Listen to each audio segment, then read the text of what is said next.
नमस्कार मित्रांनो, आमची शेती आमची मातीमध्ये आपलं स्वागत आहे. मिरची पिकावर चुडरा मुडरा व्हायरस, पोकळ्या हे कसा येतो? कुठून येतो? हे आपल्याला माहीत आहे का? नाही माहीत? मी थोडासा अनुभव घेतलेला आहे. माझ्या शेतीमध्ये, दुसऱ्या शेतीमध्ये नाही. जे बोकड्याचं झाड होतं ते उघडून पाहिलं. कायचा प्रॉब्लेम काय आहे तर त्याच्यामध्ये माहिती आहे का मुडाला गाठी आल्या होत्या.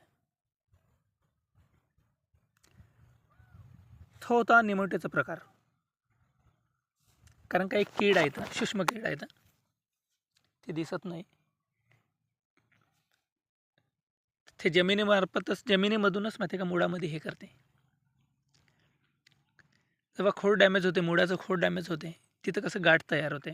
जे अन्नद्रव्य जे उचलाचं राहते, जे मुळं काम करते अन्नद्रव्य उचलाचं, तर ते माहिती आहे का वरतं पोचू देत नाही. त्याच्यामुळे त्या कसं गाठी तयार होऊन जाते.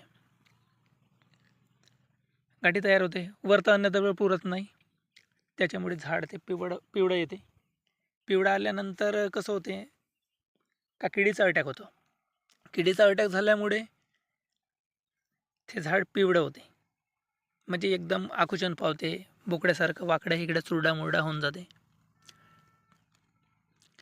आता आपण एक झाडाला पाहतो आणि व्हायरस आला बोंबलतो.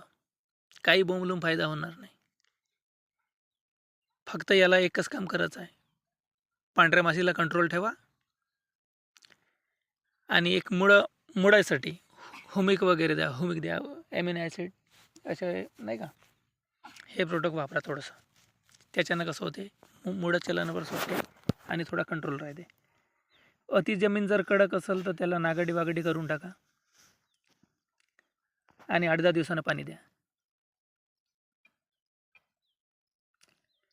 पाणी असेल तरी चालते. अति चिबाड जमिनीवर थोडं जास्त प्रमाण येऊ शकते.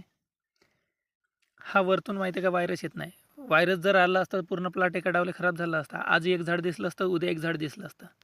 पण आज तसं दिसत नाही, फक्त एकच झाड दिसते.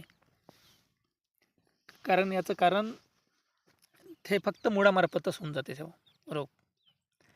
आणि थोडंसं माहिती आहे का प्लॉटमध्ये जर कचड वचड असेल ना, तण असेल तर तण काढून साफसूफ करा.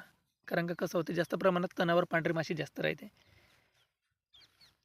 आणि कसं आहे, आउटसाईडला आपल्या पाऱ्यावर धुऱ्यावर नाही का जे कचड राहते, तर त्या कचड्यावर आपण काही फवारणी मारत नाही. तर त्याच्यामुळे कसं लगेच दिवसापासून जे झाडं राहते ना, त्या किडीचा अटॅक होऊ माहिती आहे का त्याच्यावर व्हायरस तयार होतं.